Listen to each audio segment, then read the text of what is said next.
পরবর্তী নির্বাচন কমিশন গঠনে সার্চ কমিটি ও সংলাপের উপর গুরুত্ব দিচ্ছে বিরোধী দলগুলো।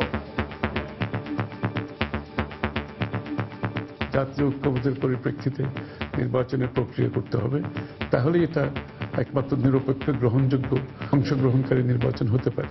যারা ক্ষমতায় থাকেন তাদের বিবেচনা করার ক্ষমতাটা সেটা অন্য দলের থেকে বেশি থাকে। আমরা মতামত দিতে পারবো, কিন্তু সিদ্ধান্ত তো তাদের।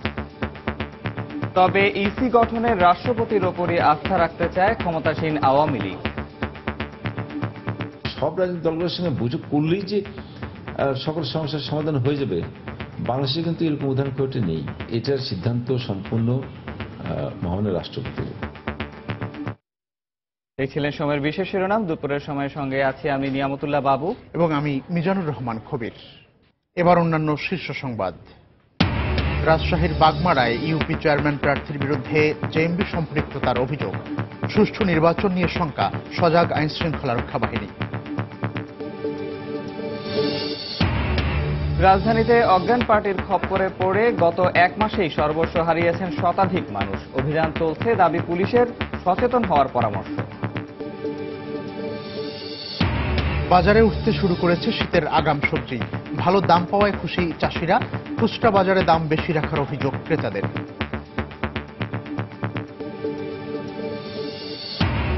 জোরে সোরে চলছে মার্কিন নির্বাচনের প্রচার প্রচারণা। হিলারির সঙ্গে একই মঞ্চে মিশেল ওবামা। আগাম ভোটে এখন পর্যন্ত অংশ নিয়েছেন 1.5 কোটি ভোটার।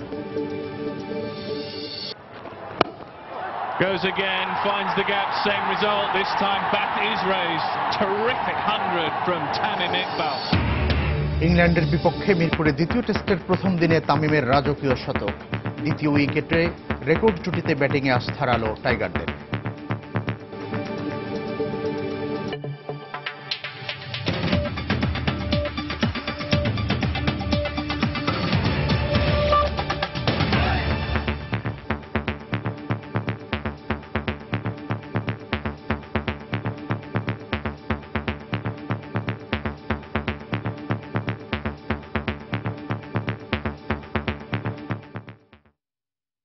বাংলাদেশ ইংল্যান্ড টেস্ট সিরিজের খবর।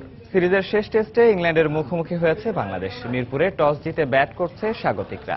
ইংল্যান্ডের বিপক্ষে দ্বিতীয় উইকেটে বাংলাদেশের হয়ে তামিম মুমিনুলের রেকর্ড জুটিতে ভালো অবস্থানে আছে টাইগাররা। শেষ খবর পাওয়া পর্যন্ত বাংলাদেশের সংগ্রহ 3 উইকেটে 194 রান।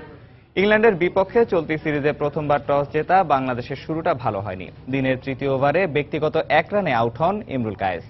তবে তামিম মুমিনুলের ব্যাটে শুরুর ধাক্কা সামলে ওঠে স্বাগতিকরা। ইংল্যান্ডের বোলারদের শাসন করতে থাকে এই জুটি। বেশ আগ্রাসীভাবে খেলতে থাকা তামিম মধ্যাহ্ন বিরতির পরপরই ইংল্যান্ডের বিপক্ষে তৃতীয় ও ক্যারিয়ারের 8ম সেঞ্চুরি তুলে নেন। তামিমকে দারুণ সঙ্গ দেয়া মুমিনুল দেখা পান ক্যারিয়ারের 10ম উইকেট। হাবিবুল বাশার ও হান্নান সরকারের 13 বছর পুরনো রেকর্ড ভেঙে ইংল্যান্ডের বিপক্ষে দ্বিতীয় উইকেট জুটিতে সর্বোচ্চ 170 রানের রেকর্ড গড়েন তামিম ও মুমিনুল। তবে সেঞ্চুরিকে বড় করতে পারেননি তামিম। দলীয় 171 রানে ও ব্যক্তিগত 104 রানে আউট হন তিনি। সঙ্গী ফেরার কিছু সময় পর মুমিনুলও আউট হন 66 রানে। এরপর সাকিব মাহমুদুল্লাহর ব্যাটে এগিয়ে যাচ্ছে বাংলাদেশের ইনিংস।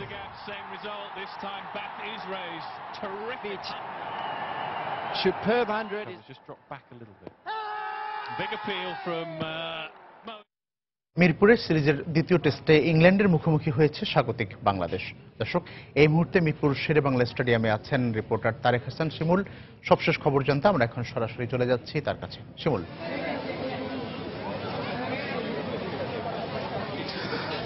খবির, বাংলাদেশ ইংল্যান্ড মধ্যকার দ্বিতীয় টেস্টের যদি সর্বশেষ অবস্থা বলি, এখন 194 3 উইকেটে। দ্বিতীয় সেশনে খেলা যেভাবে শুরু করেছিল তামিম এবং মুমিনুল, শুরু করে কিন্তু তার 8ম সেঞ্চুরি তুলে নিয়েছেন তামিম ইকবাল, যেটি ইংল্যান্ডের বিপক্ষে তৃতীয় সেঞ্চুরি। তবে তার ইনিংসটা খুব একটা লম্বা করতে পারেননি। মঈন আলীর বলে আউট হয়ে এলবিডব্লিউ হয়ে ফিরে গেছেন তামিম ইকবাল, এবং এরপরই মুমিনুল কিছুটা ধরে খেলার চেষ্টা করেছিল, তারপর তিনিও আউট হয়ে গেছেন। তো এখন পিচে আছেন সাকিব আল হাসান এবং মাহমুদুল্লাহ রিয়াদ। তবে এই পর্যন্ত যতটুকু খেলা দেখেছি আমরা এবং আমার সহকর্মী মাকসুম আলম খান, যিনি হচ্ছে প্রেস বক্সে এতক্ষণ ধরে খেলা দেখছিলেন, তার কাছ থেকে বিস্তারিত জানবো। মাকসুম, আপনি খেলা দেখছিলেন, তো কেমন দেখছেন? 2 উইকেট তামিম এবং মমিনুলের পরে আবার উইকেট পড়ার সাকিব এবং মাহমুদুল্লাহ, তাদের ভূমিকাটা আসলে কি হওয়া উচিত? শিমুল, প্রথমে একটা বিষয় বলে রাখতে চাই যে বৃষ্টির কিন্তু একটা শঙ্কা ছিল, সেই শঙ্কাটা অনেকটাই দূর হয়ে কিন্তু বেশ রৌদ্রোজ্জ্বল একটি দিন দেখা যাচ্ছে এবং ব্যাটিং এর জন্য যেটি বলা যায় যে বেশ আদর্শ একটি কন্ডিশন বলা যায় এবং সেটি কিন্তু ব্যাটিং এর জন্য যে কন্ডিশনটাকে কাজে লাগিয়ে কিন্তু আমরা দেখেছি তামিম মুমিনুল তারা কিন্তু ভালো করেছেন। তামিম সেঞ্চুরি তুলে নিয়েছেন, মুমিনুল যদিও সেঞ্চুরি করতে পারেননি, তারপরে দুর্দান্ত একটি ইনিংস খেলেছেন। শুরুর বিপর্যয়ে 2 ব্যাটসম্যানের কাঁধে ভর করেই কিন্তু কাটিয়ে উঠেছিল বাংলাদেশ, যদিও কিছুক্ষণ আগেই তারা দুজনেই আউট হয়ে ফিরে গেছেন। তবে সাকিবের কথা বলতে চাই যে ইংল্যান্ডের বিপক্ষে সাকিব কিন্তু এখনো সেঞ্চুরি পাননি। এই মিরপুরে কিন্তু তার 96 রানের একটা ইনিংস তিনি খেলেছিলেন, সেটি কিন্তু এখনো তার সর্বোচ্চ ইংল্যান্ডের বিপক্ষে। তো আজ হয়তো সাকিব অবশ্যই বড় কিছু করতে চাইবেন, বড় একটি রান করতে চাইবেন। মাহমুদুল্লাহ আছেন তার সঙ্গে। তো আর এটি মুশফিকেরও 50তম টেস্ট, তিনিও চাইবেন এই টেস্টটিকে স্মরণীয় করে রাখতে। আর যদি বলি যে দলের স্কোয়াডের কথা, তো দু দলে কিন্তু পরিবর্তন এসেছে। আপনি জানেন যে আমাদের দলে কিন্তু বাংলাদেশের দলে কিন্তু একজন পেসার কমিয়ে শফিউলের জায়গায় কিন্তু শুভাগত হোমকে খেলানো হচ্ছে, একজন স্পিন বোলিং অলরাউন্ডার। ব্যাটিংটাকে আসলে গুরুত্ব দেওয়া হচ্ছে বেশি করে, তিনি ব্যাটিংও করতে পারেন বেশ। তবে আমাদের ব্যাটিং লাইনআপটা, বাংলাদেশের ব্যাটিং লাইনআপটা কিন্তু বেশ লম্বা। আর ইংল্যান্ডেও কিন্তু স্টুয়ার্ট ব্রড খেলছেন না, যদিও তার জায়গায় কিন্তু স্টিভেন ফিন খেলছেন, আরেকজন পেসার, এবং তার সঙ্গে আছেন গ্যারেথ ব্যাটির জায়গায় কিন্তু স্পিনার খেলছেন আনসারি। তো দেখা যায় যে এখানে ইংল্যান্ডের বোলারদের কিভাবে শাসন করতে পারে সেটাই কিন্তু বাংলাদেশের ব্যাটসম্যানদের জন্য এখন চ্যালেঞ্জ, এবং সেটা তারা ভালোভাবে বেশ স্বাচ্ছন্দ্যেই করছেন। শিমুল, ধন্যবাদ মাকসুম। দর্শক শুনছিলেন আসলে মাকসুম আলম খান, যিনি প্রেস বক্স থেকে এতক্ষণ খেলা পর্যবেক্ষণ করেছিলেন। তো এখন পর্যন্ত সাকিব আল হাসানের ভালো একটা ইনিংস, 96 রানে, এবং সাকিব বোলিং হাতেও কিন্তু ইংল্যান্ডের বিপক্ষে 2 বার 5 উইকেট নেওয়ার অভিজ্ঞতা আছে তার। ইংল্যান্ডের বিপক্ষে 24টি উইকেট নিয়েছেন। তো সাকিব এবং মাহমুদুল্লাহর উপর ভর করছে এখন বাংলাদেশের স্কোর কি করতে পারে, তো সেটাই শেষ বিকেলে দেখার বিষয়। তো এই ছিল সর্বশেষ খবর। তারেক হাসান শিমুল জানাচ্ছিলেন মিরপুর শেরেবাংলা ক্রিকেট স্টেডিয়াম থেকে, এবং তার সঙ্গে মাকসুম আলম খানও জানাচ্ছিলেন বাংলাদেশ এবং ইংল্যান্ডের মধ্যকার যে টেস্ট খেলা চলছে সে বিষয়ের খবরাখবর। নির্বাচন কমিশন গঠন প্রক্রিয়া নিয়ে দ্বিমত থাকলেও পরবর্তী কমিশন সবার কাছেই গ্রহণযোগ্য হতে হবে, এ বিষয়ে একমত প্রধান রাজনৈতিক দলগুলো। বিরোধী দলগুলোর কাছে নির্বাচন কমিশন গঠনের স্বচ্ছতার পাশাপাশি গুরুত্ব পাচ্ছে সার্চ কমিটি গঠন ও সংলাপের বিষয়টিও। আর সরকারি দল আস্থা রাখছেন রাষ্ট্রপতির সিদ্ধান্তের উপর। রাশেদ লিমন রিপোর্ট। শেষ হয়ে আসছে বর্তমান নির্বাচন কমিশনের মেয়াদ, এরই মধ্যে পরবর্তী কমিশন নিয়ে চলছে নানা গুঞ্জন। রাজনৈতিক দলগুলো যে যার মতো তুলে ধরছেন আসছে কমিশন নিয়ে নিজেদের প্রত্যাশার কথা। সংসদের প্রধান বিরোধী দল জাতীয় পার্টি বলছে গঠন প্রক্রিয়া যেমনই হোক কমিশনকে হতে হবে সবার কাছে সমান গ্রহণযোগ্য। যারা ক্ষমতায় থাকেন তাদের বিবেচনা করার ক্ষমতাটা সেটা অন্য দলের চাইতে বেশি থাকে। আমরা মতামত দিতে পারবো, কিন্তু সিদ্ধান্ত তো তাদের, এবং সেই সিদ্ধান্ত যদি সকলের কাছে গ্রহণযোগ্য হয়, সমাদৃত হয়, সেখানেই তারা সফল হবে। আর বিএনপির চোখ সার্চ কমিটির দিকে। কমিশন গঠনের আগে এর গঠন প্রক্রিয়া স্বচ্ছ করার তাগিদ সংসদের বাইরে থাকা দলটির। জাতীয় ঐক্যের মাধ্যমে, ঐক্যমতের পরিপ্রেক্ষিতে তত্ত্বাবধায়ক সরকার গঠিত হয়েছিল এবং জাতির সকলের সম্মতি ছিল, কিন্তু একতরফাভাবে তারা সেটা পরিবর্তন করেছে। আজকে আবার সেই প্রশ্ন দাঁড়িয়েছে, জাতীয় ঐক্যমতের পরিপ্রেক্ষিতে নির্বাচনের প্রক্রিয়া করতে হবে, তাহলে এটা একমাত্র নিরপেক্ষ গ্রহণযোগ্য অংশগ্রহণকারী নির্বাচন হতে পারে। এদিকে সকল রাজনৈতিক দলের সঙ্গে সংলাপের মাধ্যমে কমিশন গঠন কতটা বাস্তবসম্মত তা নিয়ে সংশয় ক্ষমতাসীন আওয়ামী লীগের। এক্ষেত্রে নিরপেক্ষ নির্বাচন কমিশন গঠনে রাষ্ট্রপতির যে কোনো সিদ্ধান্তের উপরই আস্থা রাখছেন তারা। এটার সিদ্ধান্ত সম্পূর্ণ মহামান্য রাষ্ট্রপতির, কারণ উনি সংবিধান বলে উনি ক্ষমতাবান, উনি ক্ষমতাপ্রাপ্ত। প্রয়াত রাষ্ট্রপতি জিল্লুর রহমান সাহেব উনি সকল রাজনীতির সঙ্গে বৈঠক করে নির্বাচন কমিশন গঠন করেছিলেন তাদের পরামর্শ রিসার্চ কমিটির মাধ্যমে। তারপরে তো শুধুমাত্র বিরোধীদের খাতিরে সেই নির্বাচন কমিশনকে তো বিতর্কিত করতে পিছপা হয় নাই। অতএব সব রাজনৈতিক দলগুলোর সঙ্গে বৈঠক করলেই যে সকল সমস্যার সমাধান হয়ে যাবে, বাংলাদেশে কিন্তু এরকম উদাহরণ খুব নেই। আসছে ফেব্রুয়ারিতেই শেষ হচ্ছে এই কমিশনের মেয়াদ। রাশেদ লিমন, সময় সংবাদ, ঢাকা। সংবিধান অনুযায়ী যথাসময়ে আগামী নির্বাচন হবে এবং নাশকতা না করে তাতে অংশ নিতে বিএনপির প্রতি আহ্বান জানিয়েছেন স্বাস্থ্যমন্ত্রী মোহাম্মদ নাসিম। সকালে ঢাকা বিশ্ববিদ্যালয়ের সিনেট ভবনে বিশ্ব মানসিক স্বাস্থ্য দিবস উপলক্ষে আয়োজিত সেমিনারে তিনি একথা বলেন। নির্বাচন যখন সংবিধান অনুযায়ী হবে, সময় মতোই হবে, শেখ হাসিনার অধীনেই যখন হবে, দুনিয়া যেভাবে হয় ইলেক্টেড প্রাইম মিনিস্টার অধীনে বা প্রেসিডেন্ট অধীনে নির্বাচন হয়, সেভাবেই তো হচ্ছে। এখানে আলোচনা করার কি আছে? বড় নির্বাচনে আসুন, পলিটিক্যাল স্টেবিলিটি রক্ষা করুন, স্বস্তিতে থাকুন, নির্বাচন করে প্রতিদ্বন্দ্বিতা করুন, জনগণ যাকে রায় দেয় সেটাই আমরা মেনে নেব। কিন্তু এই নিয়ে অহেতুক ইস্যু বানিয়ে অস্থিরতা অতীতের মধ্যে সৃষ্টি করবেন না দয়া করে। অবাধ, সুষ্ঠু ও গ্রহণযোগ্য নির্বাচনের জন্য সরকারকে আলোচনায় বসতেই হবে বলে হুঁশিয়ারি উচ্চারণ করেছেন বিএনপির শীর্ষ নেতারা। নেতাকর্মীদের সোচ্চার হওয়ার আহ্বান জানিয়ে তারা বলেন, আন্দোলন যত দ্রুত গড়ে উঠবে, আলোচনার পথও তত প্রশস্ত হবে। অন্যদিকে সংলাপের সম্ভাবনা উড়িয়ে দিয়ে আওয়ামী লীগের নতুন সাধারণ সম্পাদক জাতিকে হতাশ করেছেন বলেও মন্তব্য করেন তারা। দুপুরে রাজধানীতে আলাদা অনুষ্ঠানে তারা বক্তব্য রাখেন। জনগণের অংশগ্রহণে একটি নির্বাচন হওয়া এবং মানুষের যে ভোটাধিকার প্রয়োগ, সেটি কিন্তু আওয়ামী লীগের যে নতুন সাধারণ সম্পাদক হয়েছেন তার মুখ থেকে এটা বেরোয়নি। এটাই হচ্ছে চরম হতাশা। তিনি বিএনপিকে নিয়ে হতাশা প্রকাশ করেছেন, কিন্তু গোটা জাতি একটা তিমিরাচ্ছন্ন পরিবেশের মধ্যে পড়েছেন তার বক্তব্যের মধ্যে দিয়ে। কথা বলবো না, কথা বলবেন না মানে রাষ্ট্রকে আপনাদের নাকি? রাষ্ট্র জনগণের। যারাই জনগণের সমর্থন পুষ্ট তাদের সবার সঙ্গে কথা বলেই রাষ্ট্র পরিচালনা করতে হবে। বলবে তারা, নিশ্চয়ই বলবে, কিন্তু কবে বলবে? যত দ্রুত আমরা আন্দোলন গড়ে তুলতে পারবো তত তাড়াতাড়ি বলবে। ইউপি নির্বাচনে বেশ কয়েকজন চেয়ারম্যান প্রার্থীর বিরুদ্ধে জেএমবি সম্পৃক্ততার অভিযোগ থাকায় রাজশাহীর বাগমারায় সুষ্ঠু নির্বাচন নিয়ে দেখা দিয়েছে সংশয়। তবে এমন অভিযোগ অস্বীকার করেছেন অভিযুক্ত চেয়ারম্যান প্রার্থীরা। এতে করে যে কোনো সময়ে বড় ধরনের সংঘাতে জড়িয়ে পড়তে পারে তারা। তবে ভোটাররা যাতে সুষ্ঠুভাবে ভোটাধিকার প্রয়োগ করতে পারে সেজন্য সজাগ আইন শৃঙ্খলা রক্ষা বাহিনী ও নির্বাচন কর্মকর্তারা। হাবিবুর রহমান পাপুর তোলা ছবিতে আরো জানাচ্ছেন সাইফুর রহমান রকি। চতুর্থ ধাপে স্থগিত হয়ে যাওয়া রাজশাহীর বাগমারার 16টি ইউনিয়নে নির্বাচন অনুষ্ঠিত হবে 31 অক্টোবর। এ নির্বাচনে আওয়ামী লীগ, বিএনপি ও স্বতন্ত্র কয়েকজন চেয়ারম্যান প্রার্থীর বিরুদ্ধে নিষিদ্ধ ঘোষিত জঙ্গি সংগঠন জেএমবির সংশ্লিষ্টতার অভিযোগ রয়েছে। 2004 সালের সংগৃহীত একটি ভিডিও ফুটেজে জেএমবির শীর্ষ নেতা বাংলা ভাইয়ের সাথে এদের বৈঠক করতে দেখা গেছে। চতুর্থ ধাপে স্থগিত হওয়া নির্বাচন পূর্ববর্তী সহিংসতায় এখানে 4 জন মারা যায়। নতুন তফসিল ঘোষণা হলেও প্রার্থীরা প্রভাবশালী হওয়ায় তাদের পরিবর্তনে তেমন কোনো উদ্যোগ নেয়নি রাজনৈতিক দলগুলো। ফলে এবারও নির্বাচনে সহিংসতার আশঙ্কা করছেন ভোটার ও দলের নেতারা। জেএমবি থেকে যদি প্রার্থী হয় তারা পাশ করে তাহলে আমাদের ঝিঁকড়া আতঙ্ক থাকা যাবে, তারা এই রাজ্যে তাসের সৃষ্টি করতে পারে। আমাদের কোনো প্রার্থীর জেএমবি সম্পৃক্ততা নাই। আওয়ামী লীগ প্রার্থীর জেএমবি সম্পৃক্ততা থাকার কারণে তো তাদের মধ্যে কাদা ছোড়াছুড়ি চলছে। এরা কেউ তালিকাভুক্ত নয়। যেহেতু আলম সরকারের ভাইকে, চাচাকে হত্যা করেছে, সবাই এসে তাকে জিজ্ঞাসা করেছে, কিন্তু সে জেএমবির কোনো সভা সমাবেশ উপস্থিত থাকেনি। পুলিশ প্রশাসন অ্যারেস্ট করছে, এগুলো নিয়ে এখন নিজেই জেএমবি তাই প্রার্থী হয়েছে, তাই এখানে তো নাশকতা ঘটাতেই পারে। তবে প্রার্থীদের বিরুদ্ধে আনা অভিযোগ অস্বীকার করে বিভিন্ন অজুহাত দেখালেন তারা। এর কোনো ভিত্তি নাই। আমাদের বিএনপির সবাইকে তো জেএমবি বানাচ্ছে, তারা ভালো মানুষকেও জেএমবি বানাচ্ছে। জেএমবি আমার এলাকায় আছে, কিন্তু তা আমরা জেএমবির কোনো সদস্য না। আমার ভিতরে কোনো দ্বিধাদ্বন্দ্ব নাই, কারণ আমি নিজের সন্ত্রাসী না, আমি কাউকে সন্ত্রাসী বলতেও পারবো না। তবে নির্বাচন সুষ্ঠুভাবে সম্পূর্ণ করতে সব ধরনের প্রস্তুতি নেওয়া হয়েছে বলে জানালেন সংশ্লিষ্ট কর্মকর্তারা।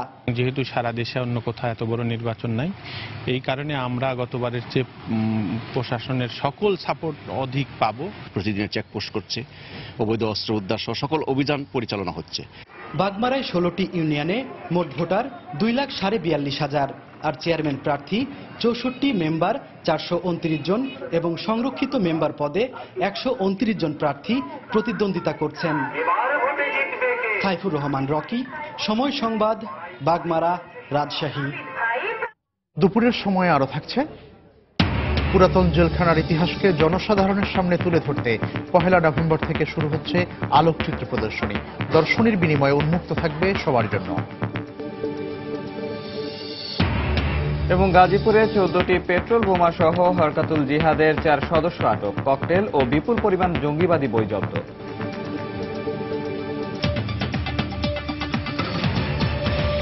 রাজধানীতে হঠাৎ বেড়ে গেছে অজ্ঞান পার্টির তৎপরতা। গত এক মাসেই এদের কবলে পড়ে সর্বস্ব হারিয়েছেন শতাধিক মানুষ। চিকিৎসকরা বলছেন, অতিমাত্রায় চেতনানাশক ওষুধের ব্যবহারে প্রাথমিক চিকিৎসায় রোগী সুস্থ হলেও থেকে যাচ্ছে মৃত্যু ঝুঁকি। আর পুলিশ বলছে, ঢাকা ও এর আশপাশের এলাকা জুড়ে গড়ে ওঠা অপরাধী চক্রের বিরুদ্ধে অভিযান অব্যাহত থাকলেও রাস্তার পাশ থেকে কোনো কিছু খাওয়ার আগে সে বিষয়ে সচেতন হতে হবে নগরবাসীকে। আহমেদ সালেহিনের রিপোর্ট। এই দুই গামছা লাগে দিয়ে আমার টানে তুলতেছে মাইকের মধ্যে, বস আপনার মারলে যান আমাদের বাচ্চা কাছে আছে, আমার জানে মারেন না, হাত বাঁধতেছে ইঞ্জা করে, চোখ বাঁধতেছে ইঞ্জা করে, তাহলে আমি কি বুঝবো? ধরে পাউডার ভিতরে ঢুকে দিচ্ছে। ষাটর্ধু মোহাম্মদ সিদ্দিক পেশায় ট্রাক চালক। জয়পুরহাট থেকে পণ্য নিয়ে আসছিলেন ঢাকায়। নগরের সাইনবোর্ড এলাকায় আসতেই 5 থেকে 6 জনের একটি দল মারধর করে জোরপূর্বক চেতনানাশক ওষুধ খাইয়ে নিয়ে যায় তার সর্বস্ব। জ্ঞান ফিরে দেখেন রয়েছেন হাসপাতালে। শুধু সিদ্দিকই নয়, গত 2 মাসে অজ্ঞান পার্টির খপ্পরে পড়ে সর্বস্ব খুইয়েছেন অনেকেই। প্রতিদিন সকালে আসে। চিকিৎসকরা বলছেন, মাত্রাতিরিক্ত চেতনানাশক প্রয়োগের কারণেই ভুক্তভোগীরা জ্ঞান হারানোর পাশাপাশি মানসিক অসুস্থতা এবং মৃত্যুর মুখোমুখিও হতে পারেন। প্রতিদিন এরকম 5-6টা করে আসে। যদি 6 ঘন্টার মধ্যে আসে, আমরা স্টোমাকস দিই, মেনলি ফলো আপে রাখি আর কনজারভেটিভ ট্রিটমেন্ট দিয়ে রাখি। এগুলো ম্যাক্সিমামই পড়া ঘুমের ওষুধ, ডাবের পানির সাথে বা জুসের সাথে বা ওই যে রাস্তায় বিক্রি করে শরবত, এগুলোর সাথে ম্যাক্সিমাম আমরা খাওয়া থাকি। মৃত্যু ঝুঁকি কিছু কিছু থাকে, কেউ যদি দেখা যায় পুরা খেয়ে ফেললো তাহলে কিছু ঝুঁকি থেকে যায়। সম্প্রতি এই অপরাধী চক্রের তৎপরতায় উদ্বিগ্ন আইন শৃঙ্খলা রক্ষাকারী বাহিনী। গত 1 সপ্তাহের ব্যবধানে আটক করা হয়েছে 30 জনকে। আমরা যেটা মনে করছি যে অবশ্যই আমাদের এই যে অজ্ঞানকারী যে চক্র আছে সেটা আমাদের নিয়ন্ত্রণের মধ্যেই আছে, এবং গোয়েন্দা বিভাগের আপনারা জানেন যে একাধিক সদস্য, একাধিক টিম এদেরকে গ্রেপ্তারের জন্য তৎপর রয়েছে, পাশাপাশি থানা পুলিশও তৎপর আছে। রাস্তার পাশ থেকে অথবা অপরিচিত কারো কাছ থেকে কোনো কিছু খাওয়ার আগে তা পরীক্ষা করে নিতেও সাধারণ মানুষের প্রতি অনুরোধ পুলিশের। কোথাও থেকে যদি তিনি ডাব খান সেক্ষেত্রে লক্ষ্য রাখা। আহমেদ সালেহিন, সময় সংবাদ, ঢাকা। র্যাব ও পুলিশের মধ্যে কোনো বিরোধ নেই, বিষয়টি মিডিয়ায় আসা দুঃখজনক বলে মন্তব্য করেছেন পুলিশের মহাপরিদর্শক AKM শহীদুল হক। সকালে বরিশাল রেল রিজার্ভ ফোর্সের নবনির্মিত ব্যারাক ভবনের উদ্বোধন শেষে সাংবাদিকদের কথা বলেন তিনি। এ সময় তিনি আরো বলেন, আইন শৃঙ্খলা রক্ষা ও মানুষের নিরাপত্তা নিশ্চিতের লক্ষ্যে একসঙ্গে কাজ করছে র্যাব পুলিশ। র্যাব নিয়ে আমরা গর্ব করি যে রেল ফোর্স, এখানে বড় কোনো কনফ্লিক্ট নাই, বড় কিছু নাই। যেগুলি মিডিয়াতে আসছে এটা দুঃখজনক না আসা উচিত ছিল, কিন্তু আপনারা পজিটিভলি দেখবেন যে না, এটা কোনো বড় কিছু না। আমরা একসাথে কাজ করতেছি, আমাদের লক্ষ্য একটা, আইন শৃঙ্খলা রক্ষা, অপরাধ দমন এবং মানুষকে স্বস্তি দেওয়া, নিরাপত্তা দেওয়া। আমাদের মধ্যে কোনো বিরোধ নাই, কোনো সমস্যা নেই। 2 সপ্তাহের ব্যক্তিগত সফরে লন্ডন গেছেন জনপ্রশাসন মন্ত্রী এবং আওয়ামী লীগের সদ্য বিদায়ী সাধারণ সম্পাদক সৈয়দ আশরাফুল ইসলাম। সকালে হযরত শাহজালাল বিমানবন্দরে আওয়ামী লীগের নেতাকর্মীরা তাকে বিদায় জানান। সকাল 9:50 বাংলাদেশ বিমানের একটি ফ্লাইটে লন্ডনের উদ্দেশ্যে যাত্রা করেন সৈয়দ আশরাফ। আওয়ামী লীগের নতুন কমিটি ও ছুটি কাটানোর বিষয়ে সাংবাদিকরা জানতে চাইলে সৈয়দ আশরাফ এ ব্যাপারে কোনো কথা বলেননি।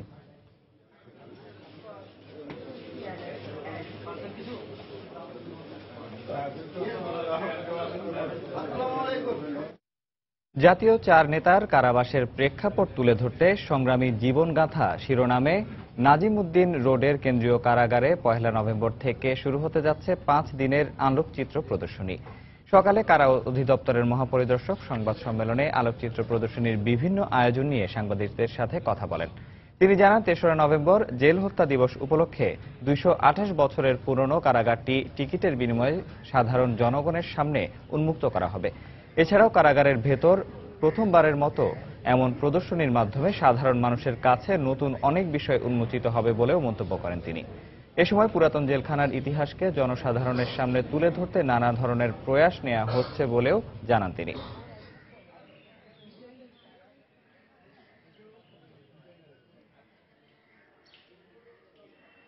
এই কেন্দ্রীয় কারাগারকে মিউজিয়ামের পাশাপাশি সাধারণ জনগণের জন্য উন্মুক্ত একটি স্থান হিসেবে পরিগণিত হবে। জেল হত্যা দিবস উপলক্ষে আগামী 1 নভেম্বর থেকে 5 নভেম্বর পর্যন্ত জেলখানার অভ্যন্তরে 5 দিন ব্যাপী আলোকচিত্র প্রদর্শনীর আয়োজন করা হয়েছে। সংগ্রামী জীবনগাথা শিরোনামে উক্ত প্রদর্শনীতে বঙ্গবন্ধু এবং জাতীয় 4 নেতার দুর্লভ 125টি আলোকচিত্র প্রদর্শিত হবে।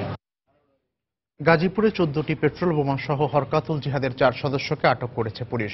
এ সময় তাদের কাছ থেকে ককটেল ও বিপুল পরিমাণ জঙ্গিবাদী বই জব্দ করা হয়। গতকাল রাতে মাস্টারবাড়ি এলাকায় একটি বাড়িতে অভিযান চালিয়ে তাদের আটক করা হয়। সকালে পুলিশ সুপারের কার্যালয়ে এক ব্রিফিংয়ে এই তথ্য জানানো হয়। পুলিশ সুপার জানান, মহানগরীর মাস্টারবাড়ি এলাকার নান্দুয়ানের একটি বাড়ি থেকে পুলিশের স্পেশাল টাস্ক ফোর্স রাতে বিশেষ অভিযান চালায়। এ সময় 4টি ককটেল, 14টি পেট্রোল বোমা, ইলেকট্রিক ডিভাইস, দেশীয় অস্ত্র, জঙ্গিবাদী বইসহ নিষিদ্ধ সংগঠন হরকাতুল জিহাদ খুজির 4 সদস্যকে আটক করা হয়। আটককৃতদের মধ্যে 2 জন গাজীপুরের আইইউটির প্রাক্তন ছাত্র বলে জানিয়েছে পুলিশ।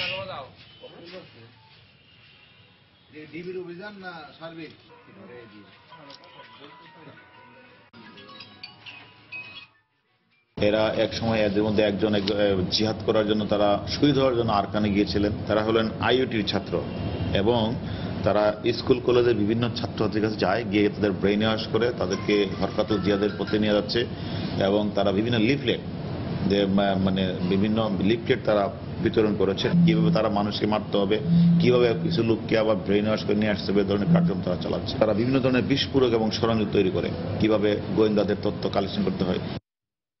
দুপুরের সময় আরো থাকছে প্রয়োজনীয় সংস্কারের অভাবে জরাজীর্ণ বীরশ্রেষ্ঠ হামিদুর রহমানের বাড়ি। জীবনের ঝুঁকি নিয়ে বসবাস স্বজনদের, বারবার তাগাদার পরও পদক্ষেপ নিচ্ছে না কর্তৃপক্ষ।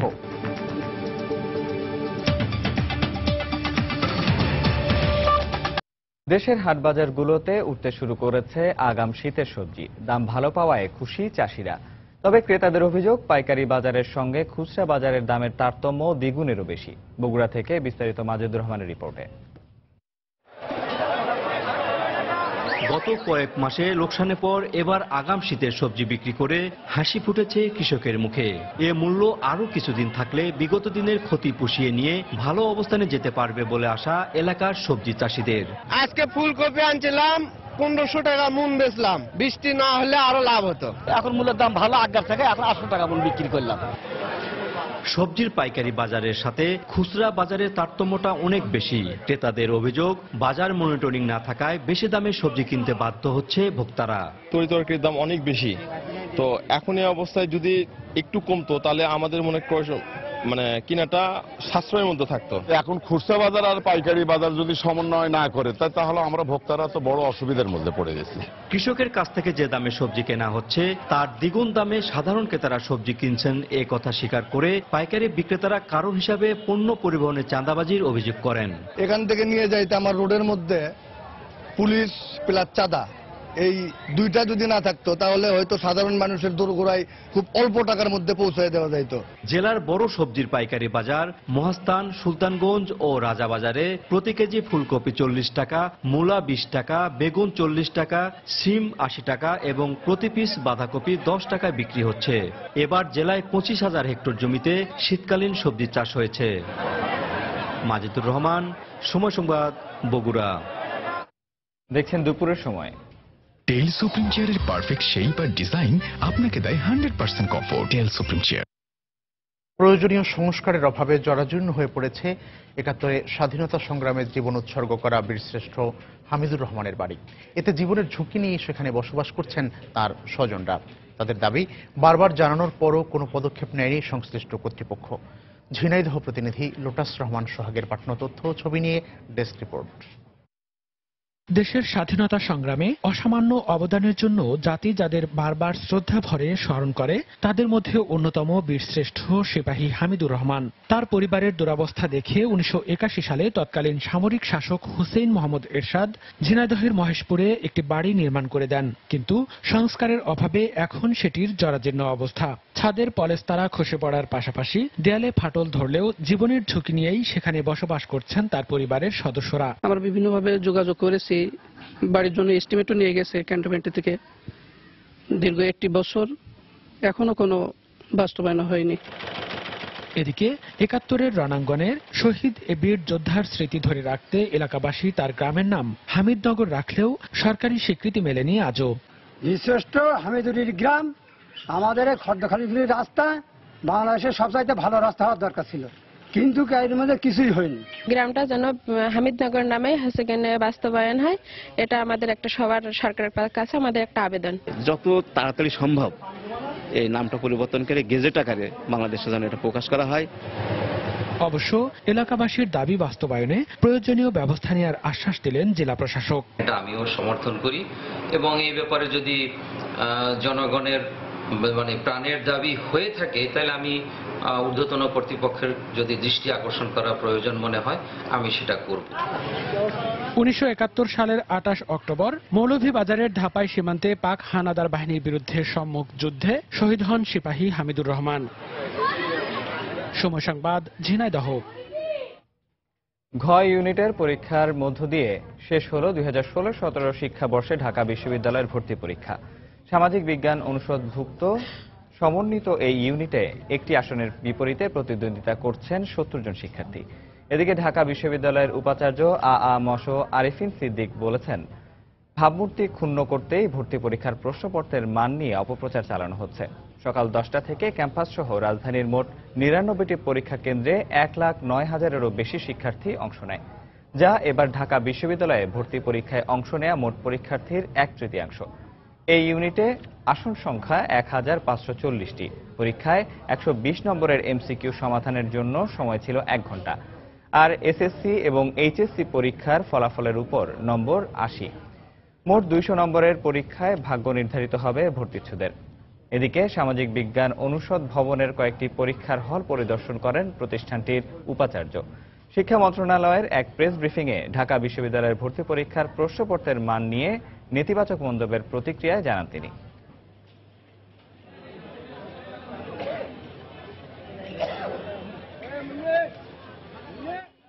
এটা তো স্বাভাবিকভাবেই একটা বাছাই পরীক্ষা। এখানে এটা প্রসেস অফ এলিমিনেশন আমাদের অনুসরণ করতে হয়, কিন্তু কোনোভাবেই এখানে উল্টোপাল্টা প্রশ্ন করার কোনো সুযোগ নাই। এখানে যেই প্রশ্ন হবে সেগুলো এইচএসসি বা সমমানের পরীক্ষাগুলোর সিলেবাস যেটি বোর্ড কর্তৃক নির্ধারিত সেটার উপরে ভিত্তি করে প্রশ্ন হয়, এবং ছেলে মেয়েদের উচ্চশিক্ষায় তাদের কতটা যোগ্যতা আছে, উচ্চশিক্ষা গ্রহণে কতটা যোগ্যতা আছে সেটা আমরা পরীক্ষা করি। দেশের বেশিরভাগ বেসরকারি বিশ্ববিদ্যালয়ে নিয়মিত সংস্কৃতি চর্চা হচ্ছে না। শিক্ষাবিদরা বলছেন, এতে বিপথে যাওয়ার পাশাপাশি উন্মুক্ত জ্ঞান চর্চা থেকে বঞ্চিত হচ্ছেন উচ্চশিক্ষা নিতে আসা শিক্ষার্থীদের বড় একটি অংশ।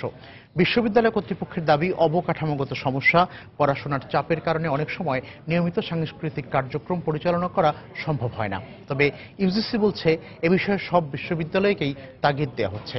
তাহিয়া রুবাইয়া তপলার রিপোর্ট।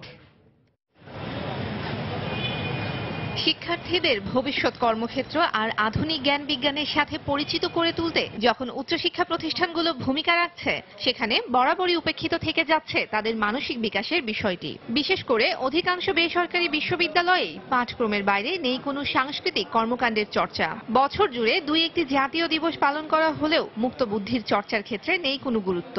আমাদের ওপেন স্পেসের অভাব থাকে, যার জন্য আমরা স্বতঃস্ফূর্তভাবে বিচরণের মাধ্যমে আমাদের স্কিলটা ডেভেলপ করতে পারি না। কালচারাল যে কোনো প্রোগ্রাম অ্যারেঞ্জ করার জন্য ফান্ডিংটা সেভাবে আমাদের ভার্সিটি থেকে দেয় না, আমাদের নিজেদেরই সবকিছু দিয়ে ফান্ড দিয়ে অ্যারেঞ্জ করতে হয়। সংশ্লিষ্টরা বলছেন, বাজারমুখী শিক্ষা ব্যবস্থার ফলে শিক্ষার্থীদের ক্লাসের বাইরে সময় কমে আসছে।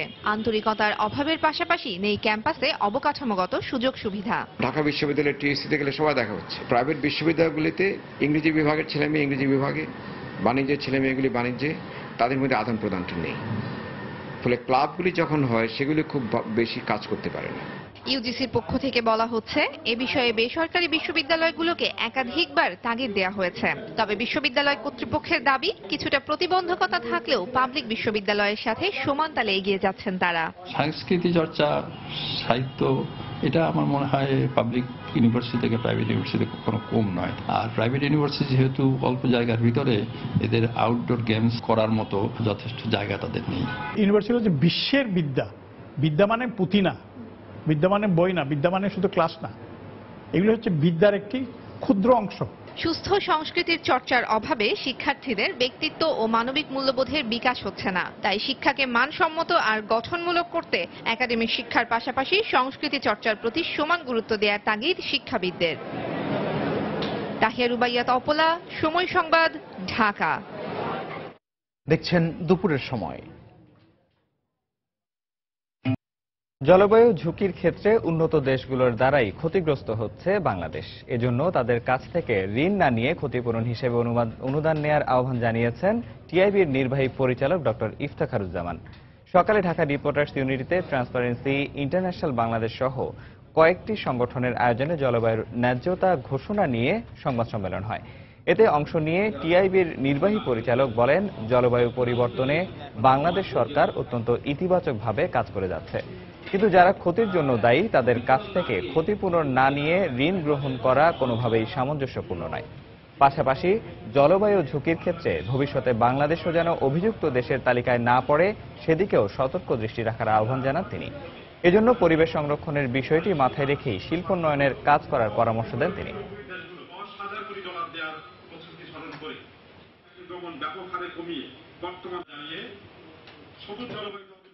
সম্প্রতি বিশ্বব্যাংকের প্রেসিডেন্ট এখানে বাংলাদেশে এসে বিরাট একটা কৃতিত্ব নিতে চাইলেন যে তারা বিশ্বব্যাংক বাংলাদেশে $2 বিলিয়ন জলবায়ু পরিবর্তনের জন্য তহবিল দেবে। কারণ বিশ্বব্যাংকের তহবিল কিন্তু বিনা সুদে হয় না, যত স্বল্প সুদী হোক এটা কিন্তু ঋণের বোঝাটা বাড়াবে। বাংলাদেশে জলবায়ু পরিবর্তনের ক্ষতিগ্রস্ত মানুষ তারা এমনিতেই যথেষ্ট ক্ষতিগ্রস্ত, তাদের ঘাড়ে আবার ঋণের বোঝা চাপিয়ে দেওয়া হবে এবং তার মাধ্যমে সুদ ব্যবসা চলবে, সেটা আমরা অ্যাকসেপ্ট করতে পারি না। এমন কোনো আচরণ করা উচিত নয় যে আমরা কোনো না কোনোভাবে জলবায়ু পরিবর্তনের জন্য দায়ী দেশ হিসেবে চিহ্নিত না। পাবনায় গুলিতে 2 জন নিহত হয়েছে। র্যাব বলছে বন্দুকযুদ্ধে চরমপন্থী দলের এই 2 সদস্যের মৃত্যু হয়। ঘটনাস্থল থেকে উদ্ধার করা হয়েছে 2টি আগ্নেয়াস্ত্র ও কয়েক রাউন্ড গুলি। র্যাব জানায় ভোরে সাঁথিয়া উপজেলার গয়েশবাড়ি এলাকার একটি বাড়িতে সন্ত্রাসীরা ডাকাতির প্রস্তুতি নিচ্ছে এমন সংবাদের ভিত্তিতে সেখানে অভিযান চালানো হয়। এ সময় র্যাবের উপস্থিতি টের পেয়ে তাদের লক্ষ্য করে গুলি ছোড়ে সন্ত্রাসীরা। র্যাবও পাল্টা গুলি চালালে বিপ্লব ব্যাপারী ও ময়নউদ্দিন মদন নামে 2 জন গুলিবিদ্ধ হয়ে ঘটনাস্থলে নিহত হয়। এদিকে নিহতরা চরমপন্থী দলের সদস্য এবং শাহজাহান মাস্টার হত্যা মামলার এজাহারভুক্ত আসামি বলে নিশ্চিত করেছে আতাইকুলা থানা পুলিশ। এদিকে টাঙ্গাইলে তুচ্ছ ঘটনাকে কেন্দ্র করে ফরিদ মিয়া নামে এক যুবককে ছুরিকাঘাতে হত্যা করেছে দুর্বৃত্তরা। বৃহস্পতিবার রাত 9টার দিকে কালিহাতী উপজেলায় এই ঘটনা ঘটে। প্রত্যক্ষদর্শীরা জানান, বানিয়াফর নিম্ন মাধ্যমিক বিদ্যালয়ের জেএসসি পরীক্ষার্থীদের বিদায় অনুষ্ঠান উপলক্ষে সাংস্কৃতিক অনুষ্ঠানের আয়োজন করা হয়। অনুষ্ঠানের এক পর্যায়ে তুচ্ছ ঘটনাকে কেন্দ্র করে ফরিদ মিয়ার সঙ্গে কয়েকজন যুবকের কথা কাটাকাটি হয়। এতে ক্ষুব্ধ হয়ে বাড়ি ফেরার পথে ফরিদ মিয়াকে ছুরিকাঘাত করে পালিয়ে যায় তারা। স্থানীয়রা তাকে উদ্ধার করে টাঙ্গাইল মেডিকেল কলেজ হাসপাতালে নিয়ে গেলে কর্তব্যরত চিকিৎসক তাকে মৃত ঘোষণা করেন।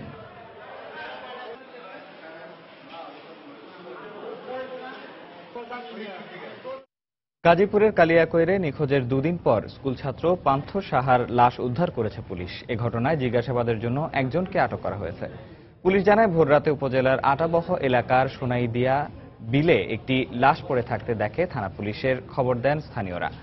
পরে লাশ উদ্ধার করে ময়নাতদন্তের জন্য শহীদ তাজউদ্দিন আহমেদ মেডিকেল কলেজ হাসপাতাল মর্গে পাঠায় পুলিশ। খবর পেয়ে হাসপাতালে গিয়ে লাশ শনাক্ত করে পান্থ সাহার পরিবার। গত বুধবার খালাতো ভাই শুভ সাহার ফোন পেয়ে বাড়ি থেকে বের হওয়ার পর থেকে নিখোঁজ ছিল বলে দাবি স্বজনের। এদিকে জিজ্ঞাসাবাদের জন্য শুভ সাহাকে আটক করেছে পুলিশ।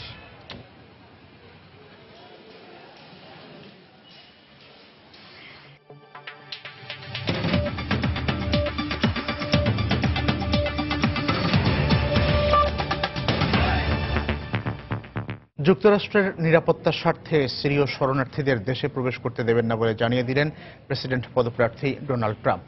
তিনি ক্ষমতায় থাকলে ইরাক যুদ্ধ পরবর্তীতে মধ্যপ্রাচ্যে এই বিভৎস পরিস্থিতি তৈরি হতো না বলেও মন্তব্য করেন এই রিপাবলিকান প্রার্থী। এদিকে নির্বাচনী প্রচারণায় ডেমোক্র্যাট প্রার্থী হিলারি ক্লিন্টনকে যুক্তরাষ্ট্রের রাজনীতিতে অন্যতম যোগ্য প্রার্থী হিসেবে উল্লেখ করেছেন ফার্স্ট লেডি মিশেল ওবামা। এদিকে ওয়াশিংটন ডিসি সহ মোট 37টি রাজ্যে শুরু হওয়া আগাম ভোটে এখন পর্যন্ত অংশ নিয়েছেন 1.5 কোটি ভোটার। মার্কিন প্রেসিডেন্ট নির্বাচনের বাকি মাত্র 11 দিন। জোরেশোরে প্রচারণায় নেমেছেন প্রতিদ্বন্দ্বী প্রার্থীরা। বৃহস্পতিবার হিলারির সঙ্গে নির্বাচনী প্রচারণায় প্রথমবারের মতো একই মঞ্চে ভাষণ দেন ফার্স্ট লেডি মিশেল ওবামা।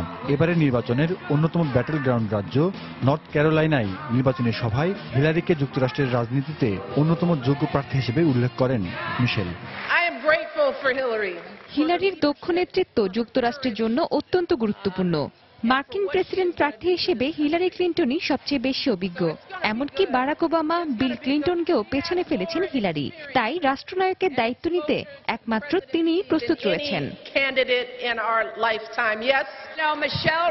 মিশেল আমাদেরকে কঠোর পরিশ্রমের কথাই স্মরণ করিয়ে দিলেন। নিজেদের মূল্যবোধের ওপর অটল আস্থা ও বিশ্বাসের সঙ্গে লড়াই চালিয়ে যেতে হবে। প্রেসিডেন্ট নির্বাচনে আমরা বেশিরভাগ ক্ষেত্রেই সুবিধাজনক অবস্থানে রয়েছি। এদিকে প্রেসিডেন্ট নির্বাচিত হলে সিরীয় শরণার্থীদের যুক্তরাষ্ট্রে প্রবেশ করতে দেবেন না বলে আবারও জানালেন রিপাবলিকান প্রার্থী ডোনাল্ড ট্রাম্প। বৃহস্পতিবার ওহাইওর স্প্রিংফিল্ডের সমাবেশে ট্রাম্প বলেন, দেশের নিরাপত্তায় কোনো ঝুঁকি নেবেন না তিনি। পরিবারের সদস্যদের নিরাপদে রাখা একজন মার্কিন প্রেসিডেন্টের সবচেয়ে বড় দায়িত্ব। ট্রাম্প প্রশাসন সন্ত্রাসবাদী কর্মকাণ্ডে জড়িত অঞ্চলের মানুষদের বহিষ্কার করবে। এ লক্ষ্যে সিরীয় শরণার্থী পুনর্বাসন কর্মসূচি বাতিল করা হবে। পরিষ্কার ভাষায় বলতে চাই, প্রেসিডেন্ট নির্বাচিত হলে মুসলিম নামধারী সন্ত্রাসীদের যুক্তরাষ্ট্র থেকে বের করে দেব আমি। এদিন এবিসি নিউজের প্রচারিত এক সাক্ষাৎকারে ট্রাম্প দাবি করেন, তিনি ক্ষমতায় থাকলে ইরাক যুদ্ধে মার্কিন সেনা ক্যাপ্টেন হুমায়ুন খান নিহত হতেন না। তবে ক্যাপ্টেন হুমায়ুন খানকে নিয়ে ট্রাম্পের নতুন এই মন্তব্যকে অমানবিক বলে উল্লেখ করেছেন তার বাবা খিজির খান। নিহত সন্তানের বিষয়ে ট্রাম্পের বারবার এমন মন্তব্যে তিনি কষ্ট পেয়েছেন বলেও জানান। আসন্ন 58তম মার্কিন প্রেসিডেন্ট নির্বাচনের জন্য আগামী 8 নভেম্বর দিনক্ষণ ধার্য করা থাকলেও বেশ কিছু রাজ্যে আগাম ভোট গ্রহণ চলছে। গেল নির্বাচনের তুলনায় ভোটারদের মাঝে এবার আগাম ভোট দেওয়ার প্রবণতা বেশি দেখা যাচ্ছে বলে জানিয়েছেন মার্কিন পর্যবেক্ষকরা। জাহিদুর রহমান, সময় সংবাদ।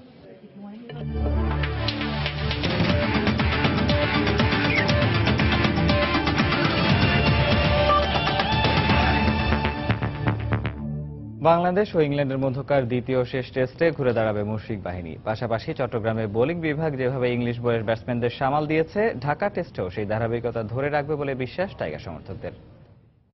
উইকেটগুলো এখন ধরে রাখতে পারে, তাহলে স্কোরও মোটামুটি এখন ভালো আছে। তো এভাবে যদি ধরে রাখতে পারে, এই ফর্মে যদি চলতে পারে, তাহলে ভালো করবে ইনশাল্লাহ। যত স্কোর বাংলাদেশ বিল্ড আপ করতে পারবে বেশি, ততই ভালো বাংলাদেশের জন্য। এরপর সবসময় বাংলাদেশের পজিটিভ মাঠ, এই মাঠে বাংলাদেশ সবসময় ভালো খেলে। ইনশাল্লাহ আজকে ভালো খেলবে এবং যেন ভালো একটা কিছু করতে পারে, সেই দোয়া করি আমরা সবাই। খেলা দেখে মনে হচ্ছে না তারা চেষ্টা করতেছে, কিন্তু এখন ভাগ্যের উপর ডিপেন্ড করবে কি হয়। দুপুরের সময় এ পর্যায়ে শীর্ষ সংবাদ জানিয়ে দিচ্ছি আরেকবার। নির্বাচন কমিশন গঠনে সার্চ কমিটি ও সংলাপের উপর গুরুত্ব আরোপ বিরোধী দলগুলোর। রাষ্ট্রপতির উপরই আস্থা রাখছে ক্ষমতাসীন আওয়ামী লীগ।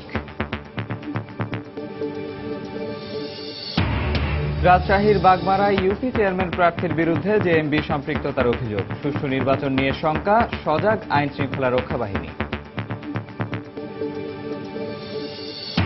রাজধানীতে অজ্ঞান পার্টির খপ্পরে পড়ে গত এক মাসেই সর্বস্ব হারিয়েছেন শতাধিক মানুষ। অভিযান চলছে, দাবি পুলিশের, সচেতন হওয়ার পরামর্শ। জোরে সোরে চলছে মার্কিন নির্বাচনের প্রচারণা। হিলারির সঙ্গে একই মঞ্চে মিশেল ওবামা। আগাম ভোটে এখন পর্যন্ত অংশ নিয়েছেন 1.5 কোটি voter. Goes again, finds the gap, same result. This time bat is raised. Terrific 100 from Tamim Iqbal. ইংল্যান্ডের বিপক্ষে মিরপুরের দ্বিতীয় টেস্টের প্রথম দিনে তামিমের রাজকীয় শতক। দ্বিতীয় উইকেটের রেকর্ড জুটির পরও ব্যাটিং বিপর্যয়ে বাংলাদেশ।